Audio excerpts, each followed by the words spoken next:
Life is going smoothly, then the bottom falls out. Everything is coming up roses, then the bottom falls out. That life starts going your way finally, then the bottom falls out. And when we begin to understand and know that, accepting that reality that we will never ever have things just on an even keel all the time, that you're going to have some ups and you're going to have some downs. But during those down moments, that's where the growth takes place. That's where the work is. You worked on a job 35 years and now you're laid off. You planned for life to work a certain way and then the bottom falls out. You're looking for this and God sends that. That even though you love God does not mean that the bottom will not fall out. You might be going through a season, since darkness is the absence of a thing. You might be going through a season of the absence of a thing that you legitimately need, but it ain't over. You have to be awfully immature to think that every day is going to be a good day. Some days are better than other days. And some days, if it ain't one thing, it's another. One of the things that we know about life is that it is always changing. Sometimes you're up, sometimes you're down. Sometimes things go real well, and sometimes they don't. Sometimes you're happy, and sometimes you're sad. Now that's that thing called life.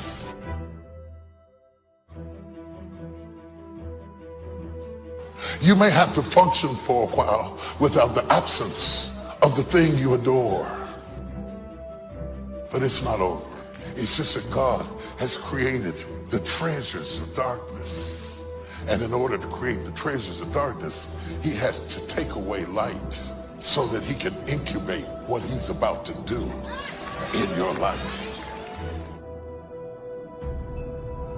And I'm going to tell you right now, it won't be easy. It will be hard because life is hard. That's what life is. And these challenges, they're going to do their best to take you down. Do not let them. Stand up, dig in. In the end, we are only as strong as the adversity that we overcome. The pain of the adversity will eventually subside, but the lesson will always remain. And that lesson will strengthen you to endure your next battle, this time stronger and wiser than before. Line up those problems and confront them. Face them. Do not let them bring you down. In fact, let those challenges raise you up. Let them elevate you.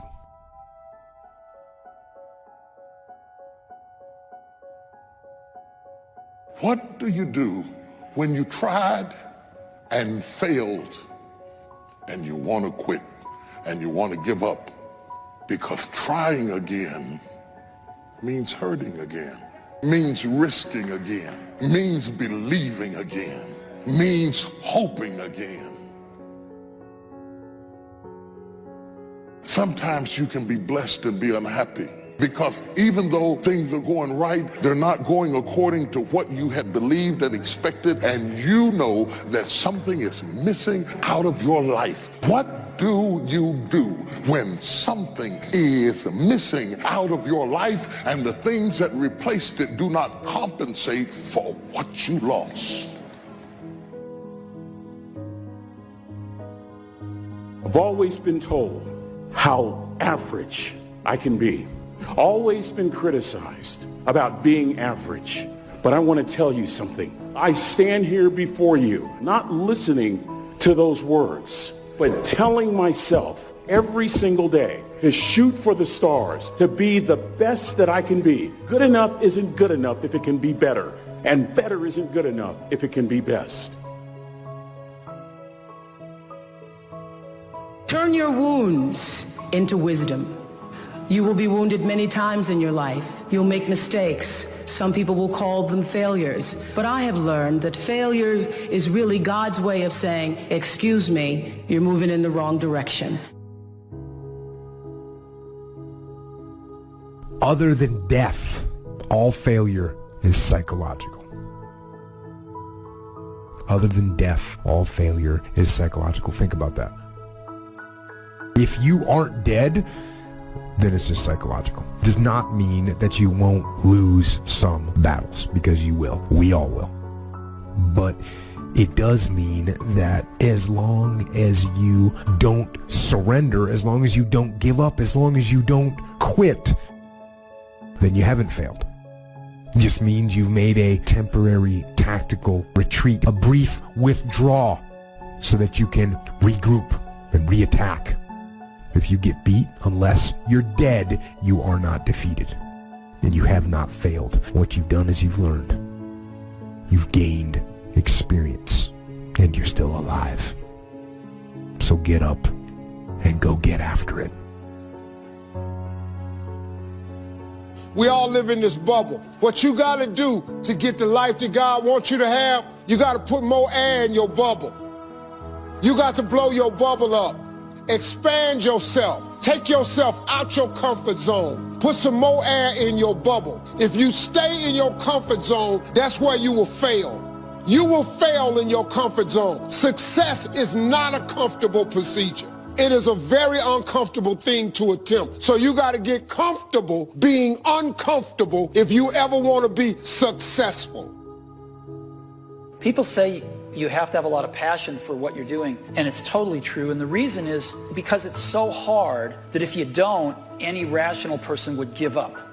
It's really hard, and you have to do it over a sustained period of time. So if you don't love it, if you're not having fun doing it, and you don't really love it, you're going to give up. And that's what happens to most people, actually. If you really look at the ones that ended up, being successful, unquote, in the eyes of society, and the ones that didn't, oftentimes it's the ones that are successful loved what they did so they could persevere, when it got really tough.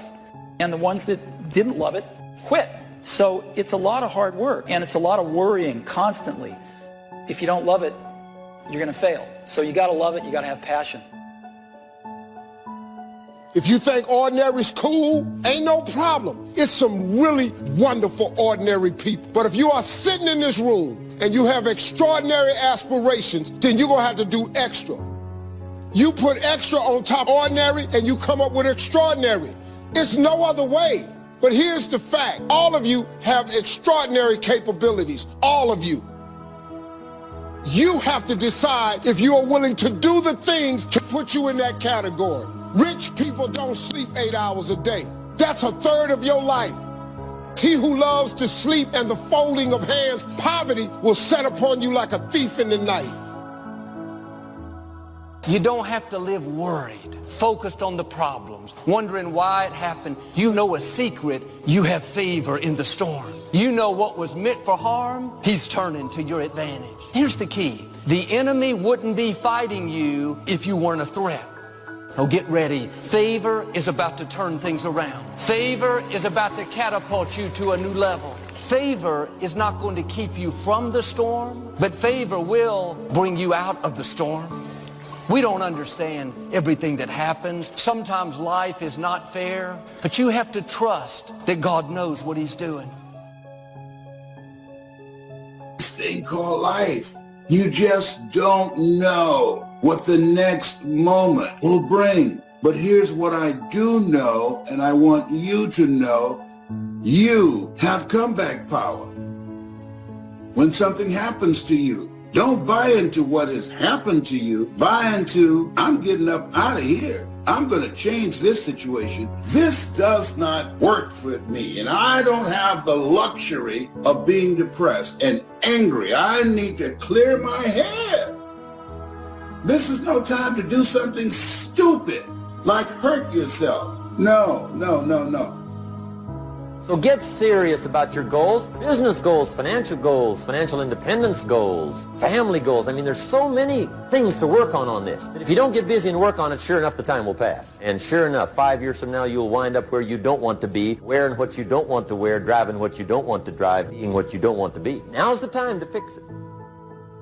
Your goals are affecting you, whatever they are. Your goals affect your attitude, personality. All day long, we're being affected by our goals. You got to Clear your head so that the decision that you make represents the best in you. People who don't stop to clear their heads, they react. They don't respond. Be still and know that you're going to get through this. You're going to get through this. And you don't want to be radical. You don't want to be erratic. Just be still and know I'm going to get through this. You got to assure yourself. You have to encourage yourself. You have to clear your mind.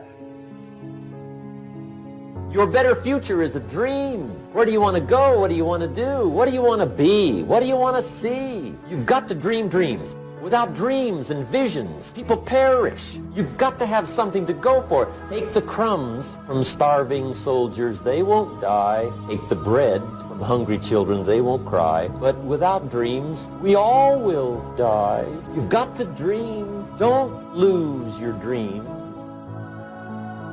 Becoming something unique on your journey here, don't lose your dream. That's long-range goals. Got to have those. Because if you set up something short-range, go for it. Get it. Latch onto it. Work hard. Accomplish it. That starts building your strong feelings to go for your dreams. Economics plays a major role in everybody's life, which means it ought to be meticulously well planned for tomorrow. An area of life that matters clearly to all of us is time. And most people have very little mastery of this. I don't mean checking things off your list. I'm meaning squeezing out of your life what matters to you most. Your career, where is it now? And where are you financially compared to where you want to be? And especially with some of the changes that have happened in the economies around the world. And then finally, where are you in your level of sense of meaning, of contribution, and your sense of celebration in life? These are the areas that really matter most. Sit down and define what this looks like for you today. And invariably what we find out is almost everybody has some gaps. Gaps between where you are and where you want to be. And even if you've done incredibly well, I mean, I deal with some of the most successful people in the world, they're usually still happy in their life because they're hungry. They haven't lost that drive that says, look, what makes me feel alive is to know I'm growing. You know, if my life's going to get better, I got to get better. I can't just hope it. And if my life is going to be rich emotionally, it's got to be expanding. And they know that. If you work your tail off at work to take care of your family and be the best at what you can do, if your career's going really well, isn't that the nature of human beings? To me, successful is getting to the point where you are absolutely comfortable with yourself. It does not matter how many things you have acquired. The ability to learn to say no and not to feel guilty about it, to me, is about the greatest success I have achieved. The fact that I have, in the public side, done whatever, it's all a part of a process for growing for me. But to me, to have the kind of internal strength and internal courage it takes to say, no, I will not let you treat me this way, is what success is all about. I will not be treated this way. I demand only the best for myself. We tend to focus on things we feel confident in, we know what to do in, and the other stuff we kind of hope it all comes together and try not to think about it too much, but it all affects us. You got to start with what it is you really, truly want now. You got to start with that end in mind. And then once you understand there is a gap between where you are and where you want to be, here's all we do. We believe that the most powerful way to change anything is total immersion.